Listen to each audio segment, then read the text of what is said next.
So I think we are about to start. It's 1 or 2 minutes left, but I think we can go ahead. There are a lot of people around, so probably won't be able to fit in more.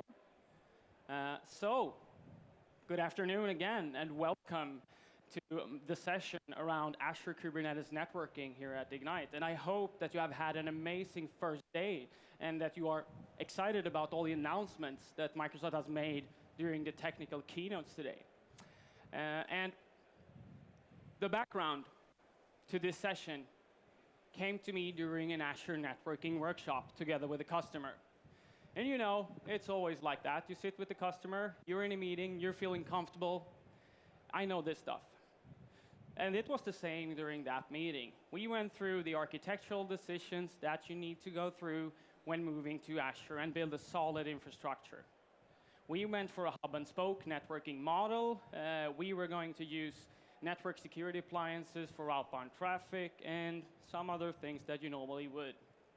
And then the customer asked me, Johan, by the way, we are also going to modernize a few of our applications, and we will put them in containers.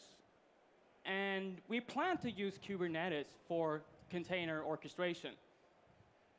And will that impact the networking design, they asked me. So I didn't really know the answer to that question, so I tried to wrap it around that concept. And as it turns out, moving to Kubernetes will not only bring you new abbreviations and acronyms to learn, it will also give you another way of looking at network design and ultimately giving more power to the developers when it comes to networking. So sounds kind of scary for me as an infrastructure guy. And by the way, my name is Johan Dahlbom. I work as a cloud solutions architect at Accenture. I'm a Microsoft MVP, and my daily work is to try and help my customers on their journey to the cloud. Yeah, sounds like a sales pitch, I know, but that's basically what I do. And my background is around infrastructure, like many of you guys, and my goal for these 20 minutes is to try to give you the essential pieces of what Azure Kubernetes networking is all about. So first of all, how many of you know what Kubernetes is? Most of you do. That's awesome.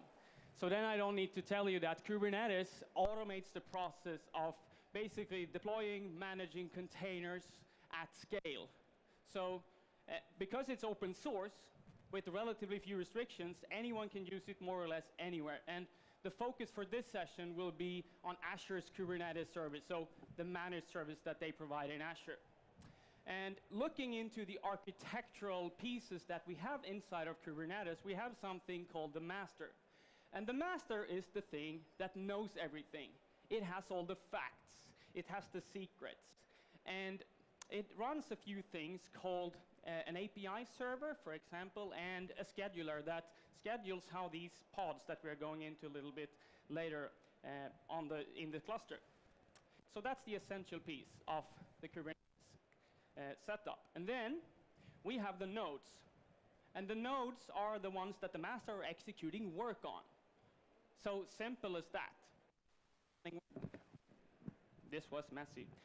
Master is running work on these nodes. And these nodes are VMs. So just to be clear about that. And then we have the basic building block of Kubernetes, which is the pods. And the pods, they encapsulate one or more containers in a pod, including IP addresses, storage, and settings on how to run and govern this container. So this is the basic architectural overview of Kubernetes and Kubernetes networking. There are, of course, more things that we need to get a working solution, but this is the essential pieces. Then, trying to understand how networking works in Kubernetes, Kubernetes networking has one important design philosophy, and that is that every pod has a unique IP. So all those blue boxes, they have a unique IP, and they need to be accessible across these different nodes. And Kubernetes does not care how that is done, so communication between those two nodes needs to be done with either layer 2, layer 3, It can be an overlay network, even though no one uses that anymore. It can even be IP over Pigeon, but it cannot be NAT. So we cannot use NAT between our nodes. And for those of you that know me, I'm not a big fan of NAT. And this model is built with the desire for low-friction porting of apps from a VM to a pod or to a container. So if your app previously ran in a VM, that VM had an IP. This is the same basic model, since all the pods have their own IP. So this is the basics. And then, trying to apply this into Azure's Managed Kubernetes Service, AKS, we have a few different options when we create our Kubernetes cluster. And the first option is something we call basic networking. And basic networking is obviously a very basic networking model based on something called KubeNet. And that is the default configuration when creating an AKS cluster. And this model means that your Kubernetes cluster will be completely separate from your own Azure network and ultimately your on-premises network. So this is only suitable if you're deploying it in a very isolated environment or if you're doing like test or something like that. So the option that is the viable option for us that are running this in enterprise environments is the model called advanced networking. And the advanced networking model, it actually makes the pods first-class citizens in our network with something called Azure CNI. So every pod will get an IP address from our virtual network. And this means that if we have, for example, the need to integrate with our on-premises network or with other workloads in Azure that we have running on VMs or something else, we can do that. If we have an express route to our on-premises environment, if we have user-defined routes, outbound firewalls, everything that I talked about in the beginning that we will use in this specific scenario, we can use that. So to sum it up, basic networking is suitable for dev test scenarios, and the option that we most likely will use in our enterprise environment is the one called advanced networking. And obviously then, that will be this session's focus. So basic networking, dev test, advanced networking, enterprise environments. So now we go through the decision-making tree again here that I went through with my customer. So we have chosen advanced networking. Now we need to go to the next step. And unfortunately, that's a boring step. We need to do planning. We need to go through together with our network team and plan the IP subnets. I know it's a pain. AKS requires a dedicated subnet in advanced networking because I said the pods, they will be first-class citizens in the network. So that network needs to be able to accommodate for all the nodes, i.e. the VMs in our network that are running the pods, all the pods, and other types of resources that we are running in our environment. So this means we need to plan for this. So looking into a simple calculation, and I know some of you might not see what I'm doing here, but I will try to explain it to you. So let's say we now have 50 pods. Each and every one of these pods, by default, will reserve 31 addresses in our VNet, even if we are only having one pod on one of those nodes. So that means if we have 50 pods, we will automatically reserve 50 times 30 addresses in our VNet, in our subnet. And then let's say we need 15 load balancers in that subnet. Then that gives us a /21 that we need to have to accommodate for this setup. So you need to work together with your network team and understand the limitations and how far this can scale, because you don't want to be limited to 50 pods if you see that you in the foreseeable future need 150. And then, of course, we have some other subnets that we need to plan for, such as the Kubernetes service address range and some other things. So again, go through this with your networking team, look into the documentation, and make sure you don't end up with a situation which I've been in too many times, with overlapping IP address subnets where you need to use NAT to overcome that problem. So please do that. Right. So this was the boring stuff. Now we have our applications. Now we want to expose our applications to an external network. And one thing we need to be very clear about is that Kubernetes pods, the blue boxes, they are mortal. So when one of these worker nodes dies, and they will, they run in the cloud, the pods are lost with that node. So that means we never, ever address one of these pods directly. Instead, what we use is an abstraction layer, which is called services. So let's say I have application X and application Y. We expose that specific application with a service, which will then handle routing between these different pods as an abstraction layer. So you can almost see it like a load balancer. And later on, we will actually see it as a load balancer. And in Azure Kubernetes Service, there are 3 types of services that we normally deploy. And the first one is something called the cluster IP. So this is us exposing a service only internally in the Kubernetes cluster. And this is only suitable for scenarios when you are going to access this from inside your Kubernetes cluster. So keep that in mind. If you have a backend service like a Redis cache or something else that is only to be accessible from the Kubernetes cluster, this is the model that you want to go for. And as you can see here, some of you cannot see, when you set up a service internally in the Kubernetes cluster, it will get assigned an IP address from inside the Kubernetes cluster, i.e. the subnet that you chose as the Kubernetes service address space. So might be a little bit confusing trying to wrap your head around that. OK, so this is an internal service only accessible from inside your cluster. So let's kick things up a notch and expose it externally. Then we tie in a load balancer into this. So when we create the service of the type load balancer, we basically expose the service outside of the Kubernetes cluster with an Azure load balancer, giving it an internal or external IP, depending on what we want to achieve.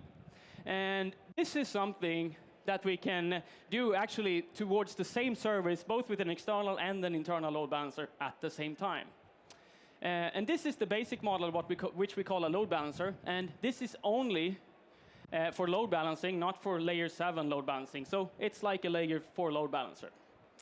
And that means you have a one-to-one mapping between load balancer IPs and services, which is suboptimal if you want to save your precious IP address space that your network guys are trying to protect.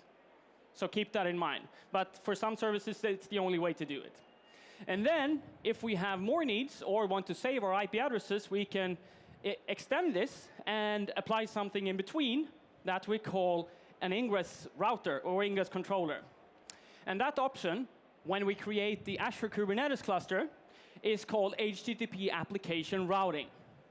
And that gives us an ingress controller, which is currently by default based on Nginx, and a DNS controller. And this means we can expose multiple services over the same protocol with one IP address. And this is, of course, only suitable then for HTTPS types of workloads. So it's like a layer 7 load balancer. So we can choose based on the path and the address to route it to the correct service, which is great. And ingress is somewhat smart also, so we can do SSL offloading, we can do authentication, routing, and all these different things that will make our lives a little bit easier. And another question that I usually get is, OK, this looks great, but we also want to further inspect traffic before it hits our Kubernetes pods and the services. And you can easily incorporate a web application firewall or another network appliance in front of this design without any issues whatsoever. You can just incorporate in front of the load balancer. Sounds easy as pie, right? So if we look into how this looks like in the portal and in Kubernetes, here you can see the relationship between the services in Kubernetes and the load balancers in Azure. So as you can see, there is a one-to-one mapping with the load balancer type of service with the load balancer. And keep in mind that, one, these load balancers, they get a name by default when you create a cluster. Kubernetes internal for internal load balancers and Kubernetes for external load balancers. At the moment, you can't change that name. So if you have your precious naming convention that you want to follow, you can't do that there. So keep that in mind. And secondly, you see this as a normal load balancer in Azure, but it's not supported to change that manually in Azure. This is solely managed by Kubernetes via the APIs. So keep that in mind also. Right. This is really a marathon. It was no joke. So, we have exposed our services. We are in control of our applications. Everything is fine and dandy. Now, we need to go to our security team. And the security team will, of course, ask us, where do we put our firewall in this design, right? And in Kubernetes, there are a few things that you need to protect, of course. And the first thing that comes up to mind is the master.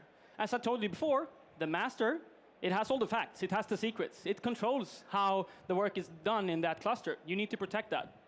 In AKS, the master is, of course, managed by Microsoft. So it's under their responsibility to secure that, but still, you have the possibility to configure the master on a basic level, which means you should avoid to, for example, expose something called the Kubernetes dashboard externally with username and password. But that's fine. And then we come into the basic network security, and as I mentioned, you can easily incorporate your network virtual appliances and things like that in your networking design here. If you want to inspect inbound, outbound traffic, one thing to keep in mind is that if you want to filter outbound traffic, for example, you are subject to PCI compliance, you cannot block outbound traffic from the Kubernetes nodes. It's not supported to block outbound traffic towards the internet from those at the moment. So read up on the documentation before you block too much traffic. And then, of course, in the VNets, you can your NSDs just as you normally would do without the issues. So, but keep in mind about those restrictions. So far, not that big of a difference from on-premises workloads, but then we have the pods. They are a different story. That's another abstraction layer. So the pods, we need to secure them inside the cluster potentially. So let's say we want to limit what pods the other pods can talk to, only the ones relevant for the application to function. Then we normally in Kubernetes can use something called network policies. Unfortunately, at the moment, network policies are not supported in Azure, so the options that we have is to use one of those third-party tools as I pointed out on the slide there. And they have the possibility to build nano segmentation in your Kubernetes clusters between pods to create that really secure network, for example, if you are subject to PCI compliance. So it is somewhat complex, and potentially another tool to manage if you want to secure this, but definitely manageable. OK. I really need to breathe now. So I will now try to point out the 4 most important takeaways for you guys if you have not yet looked into this from this session. And the first one is pods. The pods are the basic building blocks of Kubernetes. They are what applications are built from. And pods, they need a pod network. And in Azure Kubernetes Service, that is managed by something called Azure CNI and will make the pods first-class citizens in your VNet, giving them connectivity to all the resources you have in your network. So that's great. And then the pods, as you remember, right, we never, ever expose our pods individually in our network because they are mortal. So we always use an abstraction layer called services. And there are different ways of exposing services. We have the cluster IP type, only internal in the cluster. We have the layer 4 one, load balancer, and then the ingress controller. And when it comes to security, you can apply some of the basic controls that you normally use in your network. We will introduce a few new ones, such as if you want to create nano segmentation in your network. You might need to implement some third-party services for that. But apart from those small things, it's not that hard. Right. OK, and if you guys, and I highly encourage you, if you want to look into this in an Azure Kubernetes Service context, to read up on this specific link.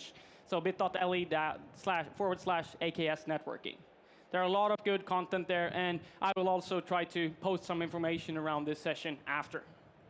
OK. Thank you so much for joining in, and I hope that I didn't scare you too much about what Azure Kubernetes Networking is all about. I will be around here if you guys have any questions regarding whatever it might be. So thank you so much for listening in, and I hope that you have a continuously fantastic Ignite. Thank you.